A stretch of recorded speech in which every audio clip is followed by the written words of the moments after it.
Hi, welcome back to Burning River Bushcraft. I made a video before about making fire in the rain. I used Surefire that I had on me.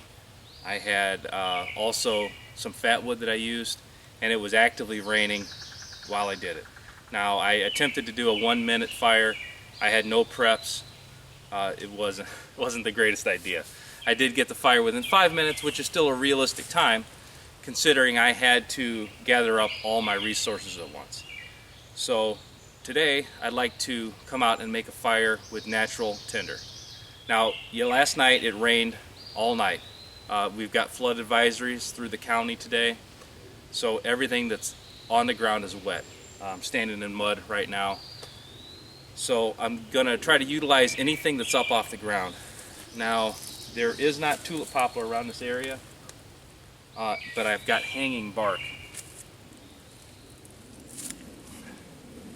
So this is wet, but I'm going to try to process this down, put it in my pocket, and maybe it'll be usable when I try to get the fire going.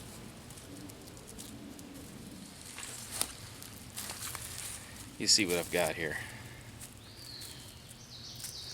Like I said, I'm not sure what species this is. I do not see a poplar next to me here. There's a basswood. This could be bass.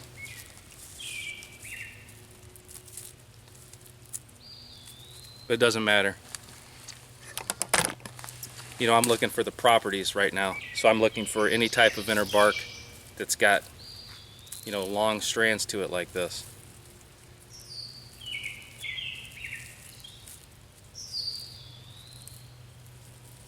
So I'm not so much worried about processing this right now. I'm going to strip the outer bark from the inner bark and then put it in my pocket. Now hopefully as I'm walking around today, my body heat is going to dry this out a little bit, and that'll help me get a fire. Now I'm going to try to peel the outer bark off this standing stump here. This is a dead tree that got blown down probably a couple years ago. This is probably an ash tree. I've got quite a bit of dead ash around the area. A little bit of bark I can see. The inner bark looks like it's fairly dry. And again, that's the properties I'm looking for.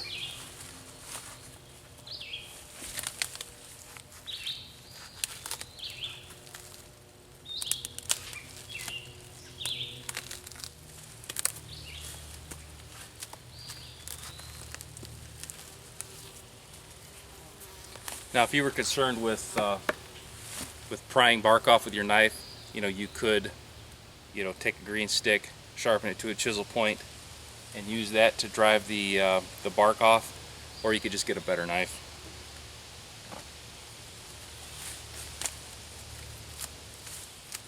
So here's a small pile of dry tinder with just a few minutes work. If I work this whole tree down, you know, I could get a sizable amount right now. So I already collected inner bark, but this is stone dry right now. It's got an overhead tree where the trunk's still attached to the stump. Kept the rain off it. Look at this, that's beautiful.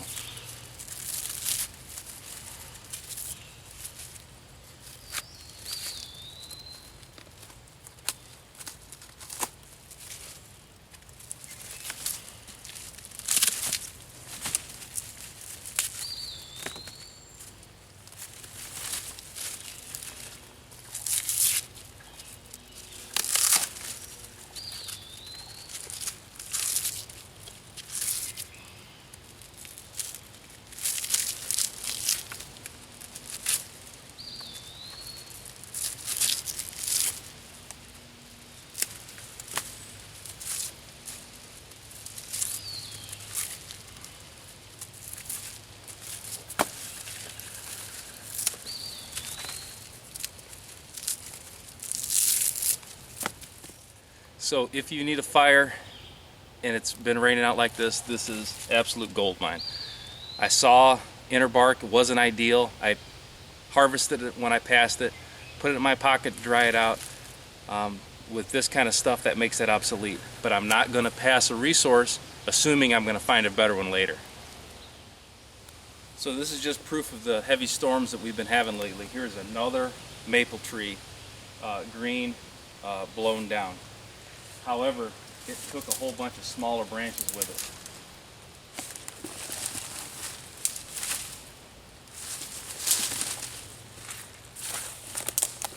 and you can hear that snap, so this is good dry material. I'm going to harvest a bulk of my wood from this resource right here.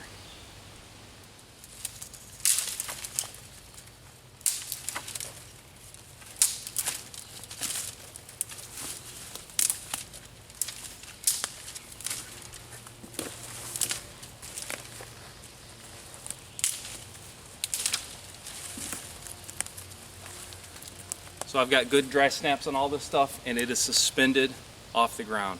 So again, this is exactly what I'm looking for. So the fire lays over beside the camera right now. I'll show you that in a second. I have not processed my bark. To be honest, in a normal situation, I would just cut loose with what I got. And I'm pretty confident I can get a fire with that. Because I just want to be sure, I'm going to make a couple feathers real quick.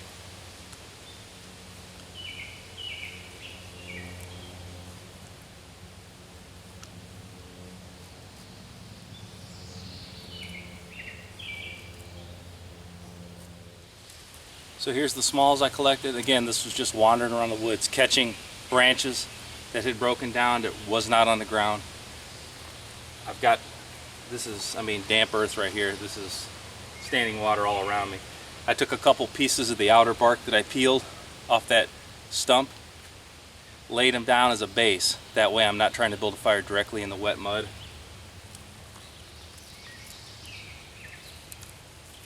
Again, my intention was to come out here, find one stick, baton through.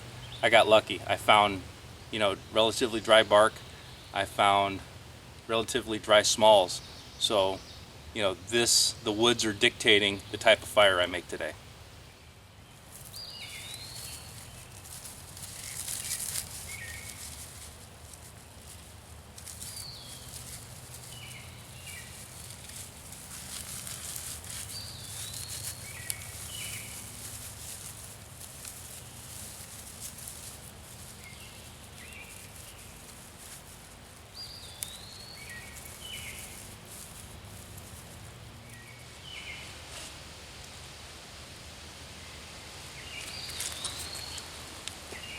Now this is the wet bark that I harvested as soon as I got into the woods. You see the color difference. So if I had only this to work with, I could probably get by with it. But I got lucky today.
So this is a sustainable fire. This sucked. Like I said, this is Memorial Day. All day Sunday I drove home in the rain. It was, you know, like I said, it's flood warnings all through the county today. But I came out, had a plan, changed the plan. You know, originally I was going to do a split wood fire. It's more time consuming. You saw that was touch and go there for a little bit. And you know, and then you saw how many strikes it took me to ignite the damp inner bark. I didn't really go through the field seeing if any of the weeds were dry. I was kind of focused on the woods today. I use weed tender bundles quite a bit.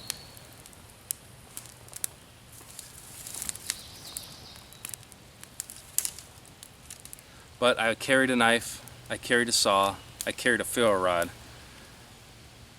And you saw the wear that the ferro rod took just to get that ignition. The wet fire that I did in the rain with 0 preps, you know, I got that in 5 minutes. I used Surefire, which is like it's like a wax coated kerosene soaked cotton pad. I used that for my initial ignition, and that's one strike and boom, I've got flame. And then I also carried fat wood. So if I'm going to carry a knife, I'm going to carry a saw, I'm going to carry a ferro rod, I might as well carry a tin that's got Surefire and, you know, a piece of fat wood for guaranteed fast fire in an emergency. Now this is a critical skill to learn, you know, because your Surefire, your fat wood, all that stuff is a consumable resource. You're going to use it up and it's going to be done. So that's best reserved for an emergency. So this is something good to come out and practice, and the more you practice, the better you're going to be, but the more you realize that there's a better way. So this is Jamie Boggs with Burning River Bushcraft. See you next time.